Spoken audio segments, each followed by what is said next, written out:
Exam में आप कैसे टॉप कर सकते हो मात्र 30 दिन में। 30 दिन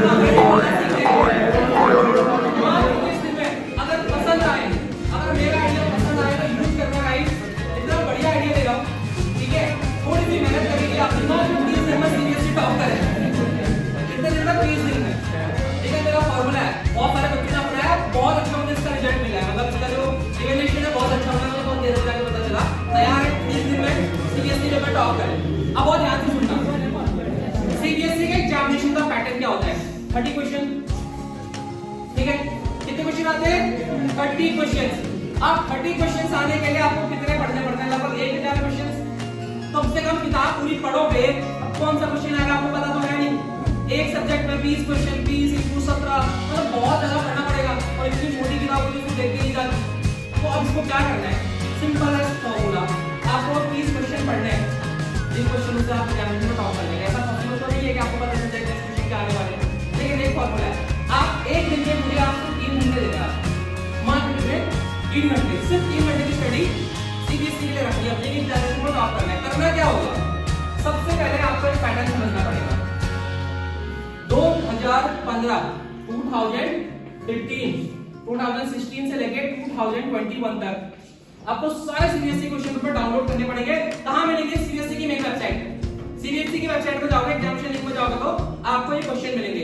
तो 5 क्वेश्चन पेपर इनटू 30, कितने क्वेश्चन हो गए? 150, 150 क्वेश्चन, ठीक है।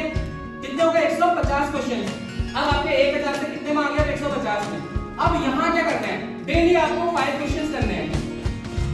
एक दिन में आपको कितने करने हैं? 5 क्वेश्चन। इस हिसाब से आपको 30 क्वेश्चन कंप्लीट किए, 150 कंप्लीट करने में कितना टाइम लगेगा? 30 दिन, 5 × 3, 150, यानी कि 30 दिन में आप कितने क्वेश्चन कर जाओगे कंप्लीट? 150 कंप्लीट, ठीक है। अब इससे बाहर का कुछ नहीं आएगा, इससे बाहर का कुछ नहीं आएगा। सबसे आसान तरीका, अब इसको पढ़ने के लिए आपको थोड़ा सा तरीका चेंज करना पड़ेगा। जैसे आप अभी पढ़ते आ रहे हो, उसको थोड़ा पैटर्न चेंज करना पड़ेगा। सबसे पहले आपको अपना माइंड समझना पड़ेगा। आपको आज का खाया पता है, सुबह क्या खाया था, कल क्या खाया था, परसों रात को क्या खाया था, आपको पता नहीं। अगर आप 3-4 दिन पीछे चले जाते हैं, या जो माइंड है कितना याद रखता है, इसकी कैपेसिटी गर्ल्स की है 70 और बॉयज की है 48, ठीक है। गर्ल्स थोड़ा देर तक याद रख सकती है, बॉयज क्या कर सकते हैं, ज्यादा लंबे समय तक याद नहीं रख सकते, ठीक है। तो इसके लिए आपको सबसे फर्स्ट ऑफ ऑल ये ध्यान रखना पड़ेगा कि जो आप पढ़ाई कर रहे हैं, जो भी आप इसके लिए कॉपियाँ बनाएंगे, क्योंकि जो भी मैं आपको 5 सब्जेक्ट की बात कर रहा हूँ, इन 5 सब्जेक्ट के लिए आपको पहले तो 5 सिंगल कॉपियाँ रखनी है। और हर कॉपी को प्रत्येक मंडे टू सैटरडे आपको पढ़ाई करनी है, और संडे का दिन अपने लिए रिवाइज के लिए रखना है। क्योंकि जो भी आप ये पढ़ाई करेंगे, इस पढ़ाई को आपको स्टोर करने के लिए इसको डेली रिवाइज करना पड़ेगा। क्योंकि आपके पास अभी टाइम बहुत कम बचा है, मार्च में बोर्ड एग्जाम्स हैं, तो इसके लिए आपको क्या करना पड़ेगा? इसको रिवीजन करना पड़ेगा। इसका धीरे धीरे आप रिवीजन कीजिए। जैसे जैसे आप इसका रिवीजन करेंगे, मंडे टू सैटरडे तक आप इसको पढ़िए और संडे को इस चीज़ का रिवीजन कीजिए। जैसे जैसे आप रिवीजन करते जाएंगे, आपको लगेगा कि हाँ, कि अब ये जो है मुझे समझ आ रहा है। और हर संडे को इसका रिवीजन करेंगे।